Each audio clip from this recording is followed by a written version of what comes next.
Thank you, Dr. Knowles. I can't tell you what a pleasure and how excited I am to be here today to speak with you guys. I actually, when I was in the 3rd and 4th grade, I lived in Athens, Tennessee. I lived less than a mile from here down on Lynn Avenue. And this was back in the 70s, so I was about 9 or 10 years old. And, back then, that was before most of you were born, but back then that was the hippie days. I had hair down my back. I used to skateboard through this campus all the time. And so it's really kind of neat. You never know where life is going to take you. And so back in the 70s, skateboarding through this campus, and now here I am speaking with you. So, you just never know. So here's my story. I'm 53 years old. When I was 15 years old, I broke my neck playing high school football. I was in King, North Carolina at the time, and I was a rising sophomore.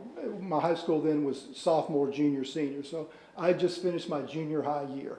I was a pretty good athlete, and so what we did back then was we went to the high school and lived for a week before school started. We had what was called football camp, and you actually practiced 3 times a day to get ready for the season.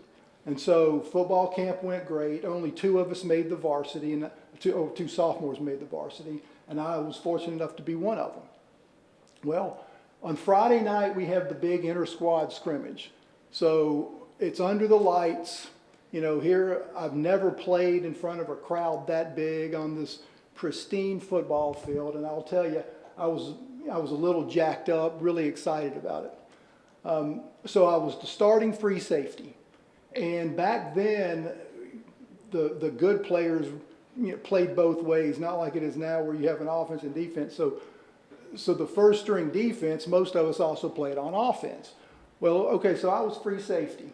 The starting guard on offense was a kid who was a rising senior.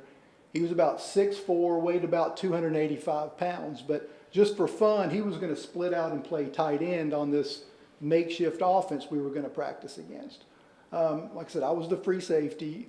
First play was run. It was a pass across the middle, and this big tight end was coming in on a slant toward me. I probably was maybe 6 feet, weighed about 150 pounds. I saw the ball leave the quarterback's hand. I knew I couldn't intercept it, so I was going to hit this guy as hard as I could to make sure he didn't catch the ball. And I was also going to show everybody how hard I could hit. I mean, I'm the new guy. I'm a sophomore. I'm showing everybody how tough I am.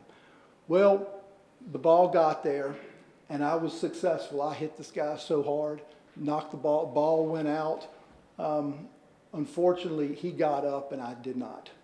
So when I tackled him, I lowered my head too much, and so where I caught him, the top of my head kind of hit him right here in the thigh, and so I hit him, I spun around, I laid down. When I came to rest, I was face down.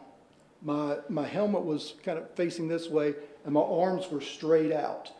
And I can remember, it's amazing how you can remember the clarity at that moment. I remember looking through my face mask and just noticing every blade of grass that was there on the field. But I saw my arm over here like this, and my brother actually was a year ahead of me. He was playing cornerback, and he came over and he said, "Hey, Rod, come on, get up." And I said, "I can't." And I looked over at that arm, and I made that, I guess in your brain you think, all right, I'm going to try to push up. Well, when I did that, I watched my right arm, and it just rolled over. And I couldn't feel it roll over. It did not even look like it was attached to my body. I guess there must have been just some nerves left in there that's what turned it over. Because what happened is when I hit him, the tight end, I crushed 2 vertebrae in my neck. And I severely damaged my spinal cord that left me paralyzed from the neck down. So I was taken to the hospital. We lived just north of Winston-Salem, North Carolina. I was taken to Baptist Hospital that night. Underwent surgery where they fused the 2 vertebrae in my neck. But I was still, paralyzed from the neck down. And I remained paralyzed and no feeling, neck down for probably about a month. What happened was, not only did I damage the spinal cord, but with the trauma, you have this bruising. and so the spinal cord swells. And so what they did, they gave me these large doses of steroids to help reduce the swelling in the spinal cord. And I was extremely fortunate because when the swelling began to go down, I started to get a little movement back. The first thing I ever moved was a small toe on my left foot. I can remember I was in the bed, this was after being in the hospital for about a month. And I tried to, did in my mind, like I'm gonna try to push my feet down. And I looked down and that one little toe just barely moved. And so I knew that this was, that was a good sign. And then things just started coming back. And it's odd that movement and feeling started from the feet and then they came up. The last thing that I could actually move were my fingers. I had a little movement in my arms, couldn't move my fingers. But eventually, I could move everything just a little bit. And so once that happened, they shipped me across town to a rehab center. And there I spent 2.5 months rehabbing in physical therapy, occupational therapy. They got me up. I remember the day they got me up. I had these long leg braces on.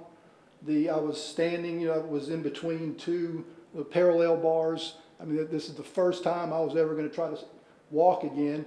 My right side was stronger than my left, and so they actually put me in this boot where from my right foot there was elevated like this, because otherwise I couldn't pick my left leg up to swing it through. And so, but that's how I started, and it was just day after day of rehabbing. At night, I would have a tutor that would come in, so when I actually did get to go back to school, I wouldn't be so far behind. And so that happened for about 2.5 months until finally the day came where it was time to discharge me and send me on my way, which, as you could imagine, being 15 years old and you've been in a hospital or rehab facility for over 3 months where all you were looking forward to was getting into high school and going on with your life. It was a pretty exciting time for me, but it's interesting in looking back on it, how when I left the facility, how anticlimactic it was. It was just, my mom just came to pick me up. I walked out at that time. I was walking with the same forearm crutches that Kyle is using right now. I walked down the hall, got in the car, and off we went home. No big celebration, nothing like that. But I think that was important because what that did was that set the tone in that, great, this is all great, you're out of the hospital, but now it's time to get back to the real world. It's time to plug in and get your life going again. And that's what I did. So my first day at South Stokes High School as a student was the Monday after the Thanksgiving holiday. This injury happened back in mid to early August, and so now I was finally in school. And so what I want to do is show you just a couple slides so you can get, I think it's always good to have photos. All right, this picture, I really like this picture because this picture was taken, it was for the football program at the high school. This picture was taken about 2 hours before I broke my neck. And here's a picture of me. While I was in the hospital, I got to go home for one night to watch one of the football games. And that's me in the wheelchair, and that's one of my best friends from high school, a guy named Larry Hartle, who amazingly, he and I are still great friends today. And I'll talk about that later in my talk about how important friendships and relationships are in your life. And there I am. That's shortly after I got back to high school. That's my brother Mike with me, and you can see the forearm crutches that I was walking with at the time. Before we get there, all right. And so after high school, I graduated valedictorian from my high school. I actually gave my valedictorian speech right at the same spot where I broke my neck because it was right about midfield. I went on from high school to Davidson College, graduated Phi Beta Kappa from Davidson, went on to the University of North Carolina at Chapel Hill for law school, where I also got my JD and my MBA at the same time. Then I moved to Mobile, Alabama, where I've been practicing law for, I guess, about 28 years now. I'm married and I've got 3 children, and now we're all caught up with my history. So what I wanted to do was, I wanted to write a book, and here it is. About a little over a year ago, well, it took me 2 to 3 years to write the book, but I self-published it about a year or so ago, and that's the title of it is Get Back Up. And the reason I wanted to write this book, because I think I have a unique story to tell. I don't think there's anyone out there in the world that has the same story I've got. And when I say that, I don't mean to suggest that other people have not had it worse than me. There certainly have. But just what's happened and the way I've gone through my life, I think it's unique. And so I wanted to get my story out there. One thing though is, other people have written motivational type books that have had tragic events happen to them. And I think why my story is a little different from a lot of those is, so in those stories, and somewhat in mine too, but you have the tragic event, and then you have the overcoming of the event, and then you have this one big, great, amazing outcome. For instance, someone loses a leg, and they train really hard, and they run the Boston Marathon. Somebody, say a mountain climber, loses their sight, and they train and they climb Mount Everest. While my story's a little different is I think I've had the tragic event, and I've had the overcoming, but I've never done the one great thing. This is my one great thing. My one great thing is I've gotten to live a normal life. And I'm not living a normal life for a handicapped person. I'm living a normal life.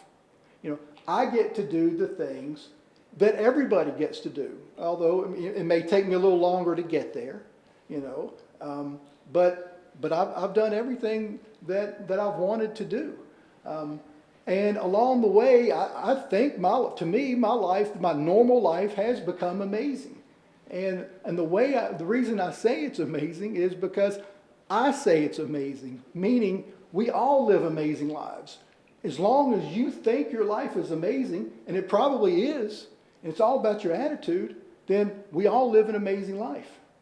But for me, an amazing life does not equal a perfect life. I get to do the things that other people do. I get to go to work every day. I get to struggle to pay bills when my kids are in college. I get to argue with my wife. I get to live a normal life. And that to me has been pretty amazing. And just to get a little more in context, here's my family. There's me on the left and my wife and my 3 kids. So those are the kids that's why I struggle to pay bills right there. And there's my wife that I get to argue with at times. But I'm not the only person in the world or even in this room that's had a bad hand of cards dealt to them. I mean, we all face adversity. We all have bad things happen to us. I can tell you, and I'm so glad, I really love talking to young people, because here's the thing. Your lives are probably not going to turn out just the way you think that they are right now. You're going to face adversity. You're going to face hardships, and you're going to have to deal with them. And I meant to. So that's me working. That's why I did want to get to that. That's me in the courtroom, and I wanted. That's me with my local counsel. That's a courtroom in Mississippi. That if you read any of the John Grisham novels, this thing was built so long ago. This was a beautiful courthouse, and I just wanted to include that in there because just to show you, sometimes in your work life you get to do great things, and trying a case in a courtroom like that is pretty spectacular. So let's back to adversity. This is what I've learned on how not to handle adversity. You don't ask why me. You don't feel sorry for yourself. And you don't fold up. You embrace it. You grow from adversity. You grow from your failures. You learn to live from your failures. I'm sure you've seen so many successful people in the world. They always failed first. You fail and you learn from it. and then you embrace it, and then you grow. Although I do have to go back on the first one, don't ask why me. I do want to tell you a little story back when I was in the hospital. I told you about all the steroids they gave me. It made my face break out with this horrendous acne. I also had my head shaved for the surgery. I couldn't move my hands yet, so I couldn't itch my face, because then it itched really bad. And then this one day, I saw myself in the mirror for the very first time, and I saw my reflection, and it was just, the 15-year-old brain really almost just couldn't handle it. And then I'd become friends with a male nurse who was there, and back then, you talk about fortunate to have the small things. I was fortunate enough, and I got to tell you this, that I was able to pee in a urinal instead of having a catheter, which was used before. And so I had gotten to that point, thank goodness. But anyway, so I had done that, and this nurse thought my urinal was one of those that wouldn't allow the flow to come back. And so we were messing around, and he thought it'd be funny just to kind of act like he was going to throw it on me. Well, it was not one of the urinals that the flow didn't come back. And so all this happened on that one day. I saw myself in the mirror the first time. My face was itching. I couldn't scratch it. And I got pee thrown all over me. And then later that night when my mom was there, I broke down and I cried. And I said, why did this happen to me? And but that was the only time I've ever done it, and never again. It's always been moving forward. Now, if there's one thing I want you to get out of this talk today, is this: we only get one life, and you gotta make it great. You guys, you're in college. You can do so much. You can do anything you want to in this life. And what you got to do is you got to find what you're passionate about, and you got to go after it. And also, it's not just the young people. I mean, I'm 53 years old, and I like practicing law. I'm somewhat passionate about it. But what I'm really passionate about is doing what I'm doing right now. I'm so glad I wrote this book when I was in my 50s. And I love speaking in front of crowds, just telling my story. But sometimes with what you may want to do, especially when you're young like this, you don't want to not do the cool thing. Sometimes what you want to do may not be the coolest thing. But one thing, you cannot allow what people think of what you want to do stop you. If you're passionate about something and other people think, maybe that's not what you should do, if you're passionate about it, you do it anyway. You don't care what other people think about what you're doing. If I cared what people thought of me, not thought of me, but I may never leave the house. I mean, the way I walk, I don't like to see the way I walk. But I used to be an athlete with graceful and fluid, and the way I walk now, it's not pretty, but you can't fold up because of that. You got to keep pushing. And let me just give you a little bit of a story that this is kind of a metaphor here, but we were vacationing up in the Pigeon Forge area, and we were in Sevierville, and it's got a place that's got a big water park up there. And I probably shouldn't like them, but I love water slides and roller coasters. Just love them. Well, so we're sitting outside with the family by the water park, and they've got one of those water slides where you go away, but it's got that trap door. You get in the tube, and the trap door pops, and you just fly. It's that Wilderness Lodge up in Sevierville. Some of you guys may have been there. Well, I just decided I have to do that. So we're just sitting around, and we go, and my sister Valerie's here with me today, and Valerie and I went over there, and our other sister went too, and so my other sister took my cane, and she was going to meet me over there with a tube spit you out. So Valerie and I go on up, so I don't have my cane, and here I go. It's 6 flights of stairs. Up I go, people looking at me, and I've gotten used to that, and it doesn't, it doesn't really bother me. It's just part of the deal. So I get to the top, and then I got about 15 feet to get over to the tube, and so I don't have my cane with me, so I do what I call kind of Spider-Man-ing it on a wall. I'm kind of clinging to the wall to get over to the tube, and then I get in the tube, and then I kind of look over, and there's this like 15, 16-year-old girl who's up there who's kind of running the show, and I look over there, and she's looking at me like you got to be kidding me, man. You're not, there's no way you're doing this. And I'm like, no, let's go, come on. And so, they count it down, 3, 2, 1, boom, trap door gone, I'm gone. It's an amazing ride, but it's over in 4 or 5 seconds. It goes so fast. But here's the point. Again, you can't worry about what you look like when you're doing what you want to do. You gotta embrace it. You can't sit life out. That's the main message of the water slide story. You can't sit it out.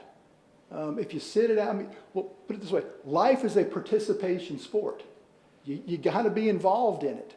And you know what? This is what I could have done. I could have said, as much as I want to do that, it's just going to be a little too hard. I don't know if I want to climb those 6 flights of stairs, and I don't know if I want all these people looking at me. Maybe I should just stay over at the lazy river. Maybe I should just get on an inner tube and float around in the lazy river. And there's nothing, not that there's anything wrong with the lazy river, but the lazy river is your comfort zone. You got to push yourself. You don't want to live your life in your comfort zone. I can tell you, going down this water slide, that was outside of my comfort zone. And you got to live life like that. You got to do whatever it takes to get to your trap door in life. Okay. Now, one thing that happens in my life is, and this is part of it, is sometimes I trip and fall. And I can tell you, falling down sucks. There is nothing fun about it. I tell you, it is embarrassing, it's humiliating, and worst of all, it hurts. I've actually broken this finger, the end of this finger, 3 times in my life. What happens is, I think your natural tendency when you trip and you start to fall is to put your hands out to brace your fall. Over the years, I've learned that's not the thing to do. But for some reason, this finger would bend down like this. So I would catch it. I've caught it. I've done it. Well, and it's only 3 times. So 3 times in this many years, that's acceptable. But what happened is, so the fingers pointed down, the nails stuck up, there's blood everywhere. So, when I do it, it seems like I'm always like during the work hours. So I drive myself to the emergency room, get my finger fixed. By the 2nd, 3rd time, and I know what the drill is. They, pop the nail back in and off, and give me a splint, and off I go back to work. But here's the thing. I am fortunate to be able to fall down. I am fortunate to have the opportunity to fall down. Had I not had my recovery and had been in the wheelchair the rest of my life, I wouldn't have the opportunity to stand up to fall down. And so, I can't really complain about breaking my finger 3 times. And it's all how you go through life. It's your attitude. It's the are you a glass half full or glass half empty type of person? And I'm a glass half full. And also, on that too is, it's not that, and this is a cliche. Well, hold on, let me show you. This also, speaking of thrill rides, I like, this is a roller coaster at Dollywood. If any of you guys like roller coasters, this is the fastest wooden roller coaster in the world. And I can tell you, it is awesome. That's my daughter and I that went on it a couple years ago. So if you like roller coasters, go do that. But this is what I was getting ready to say. And this is a cliche, I know, but it's not the number of times you fall. It's the number of times you get back up. And so far, I'm batting 1,000, and I intend to bat 1,000 the rest of my life. All right, the other thing I want you guys to remember, other than you only got one life, is this. You don't quit, ever. No matter what happens, you don't quit. You move forward. We're all going to fall down. It's figuratively or literally. We're going to fall down. Life is going to knock us down, but you just got to keep getting up, and you just don't quit. You got to dust yourself off, or in my case, you dust yourself off, you get your broken finger fixed, and you keep moving on. That's what you do. Now, by not quitting, I've been fortunate. Sometimes life throws you some curveballs, but sometimes life's pretty good. With my job, that's me at the Taj Mahal in India. I had a case that took me to India. I was representing a client in India. I got to spend 10 days in India. Just unbelievably lucky that this case came to me and that I got to do this. I'll never go back to India again, I wouldn't think, but wow, what an experience. That's me. I was up in business in Chicago. I'm a big Cubs fan. That's me in front of the dugout at Wrigley Field. Just had a great time. I took the tour of Wrigley Field. That was fun. Here I am in Costa Rica for my 50th birthday, catching a big sailfish. I mean, that was a good time. But I'm not showing you these pictures so, hey man, look at that guy. He's done some really cool stuff. It's that by not quitting, you might get the opportunity to do this. Had I just quit and folded up, I could have said, look, this is too much. I'm staying in a wheelchair. I'm just going to draw disability the rest of my life. That's what I'm going to do. But by not doing that, by keep moving, these are some of the things that you actually have a chance to do. I mean, it's all about turning the corner in your life. It's about first you got to get to the corner and then you got to turn it. But here's the thing. You don't know what's around the corner every time. Sometimes it may not be India and sailfish.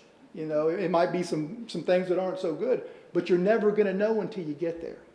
Don't be stagnant in your life. You got to move forward. All right, I'm going to wrap this up because I know when I was your age, my attention span was about 10 minutes. And so I'm not going to talk too much longer. But these are some of the things that I've learned in my life. You got to live a passion-filled life. And when I talk about passion,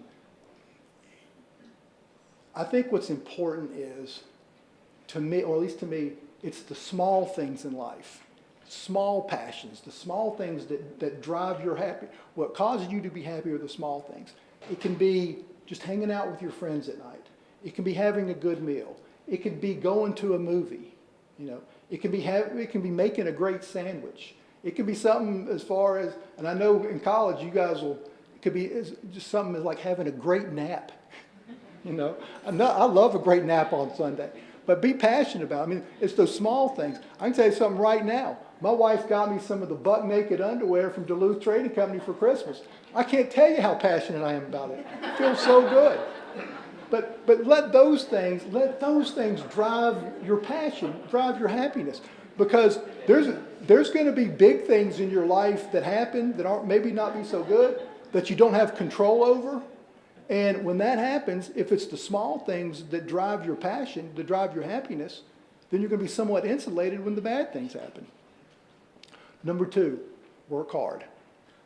It seems like the luckiest people I know are the ones that work the hardest. But let me also, as a corollary to this, life is meant to be fun too. I have never one time, after I've come back on a vacation with my family, said, you know what, God, if I'd have just worked, instead of going on this vacation, if I'd have just worked those extra few days, man, my life would be so much better. Never have I said that. So not only work hard, but, like I said, life is meant to be fun. Enjoy it, okay? Number 3, and this is an important one, don't take yourself too seriously. None of us are important as we think we might be. And you've got to be able to laugh at yourself. If you got, and I guess, and maybe it's easier for me because of things I've been through. I think I've got fairly thick skin. It takes a lot to get under my skin. And I think that's a good way to go through life, though. Don't mean if somebody says something that offends you, instead of just falling apart. I mean, just, I guess, have some toughness, have a little toughness to you. It doesn't mean by any means be a mean person, but just, have some toughness. Here's just an example. My son Cullen over here, and this was years and years ago when he first said that. We're sitting in the kitchen, my wife and my other kids, and I say something like, I'm going to run up to the store and get something. And Cullen says, no, you're not going to run anywhere because you are handicapped. Well, the first time I heard that, I was like, huh. I waited about 5 seconds, and then I just started laughing because it's hilarious. And he was just, he wasn't being mean, but that's what I mean. Don't take yourself too seriously. You got to be able to laugh at yourself. 4, make great relationships. I can tell you, you want to have people in your life that are there with you to share the good times, and you want people in your life to share the bad times. I've got, let me just show you this slide. All right, these are all my college friends. So you guys look around and think about your friends now. You're going to have friends right now that you're going to have for the rest of your life. But we go down, that's New Smyrna Beach, Florida. We go down there every year. That's me in the middle, of course. The guy right there on the left, the big guy, he's a defensive coordinator at Brown University's football team. The guy beside him, Harry, Harry came out of college, didn't have a job. He was an economics major, started tending bar. Well, he got into pharmaceutical sales, then he started his own pharmaceutical consulting company and just sold it for about $40 million a couple years ago. The guy on my other side, on my left, that's Pete Hughes. He's the head baseball coach at Kansas State University. The guy behind him, that Dave Lilly, he does medical sales. And then the guy on the far side who's got looks like a little Dutch boy with his hands there together. That's my buddy Todd Sauter, and Sauter's an Uber driver. But I'm telling you, to have friends that are that close, and our kids, they know each other. You want this network of relationships. I'm telling you, it's one of the most important things in your life. Let me go back here. And then the last one, try to be a good person. I think we all know right from wrong, but look, I've made so many mistakes and made poor choices in my life, but thank goodness they've not they've not been so bad. But I kind of want to read to you when I talk about try to be a good person. This is the ending of my book, and so this is what I want you to get out of this. I say, finally, and this is a hard one. Work on being a good person. Make an effort to be good. Make an effort to be supportive. Make an effort to be moral. Make an effort to be truthful. Make an effort to be reliable. This, of course, will constantly be a work in progress, and you may never reach your goal of being that good person. I know I haven't, but I try. We all have dark sides, but it's the mindset you have and the effort to step back from a situation and look at your actions to realize if you are going down a good path or not. And that's what I mean with the try to be a good person. All right, so this is what I want to end with you. I want to end my talk with you guys today. This is from a quote from A.A. Milne, and for those of you who don't know who A.A. Milne is, he wrote Winnie the Pooh books. And so here we go. I said, remember, you only have one life. Make it great, and make it great now. To use a sports saying, leave it all on the field. And I'll leave you with my favorite quote from A.A. Milne. This is Winnie the Pooh speaking, and he's talking to Piglet. Winnie the Pooh says to Piglet, "What day is it?" "It's today," squeaked Piglet. "My favorite day," said Pooh.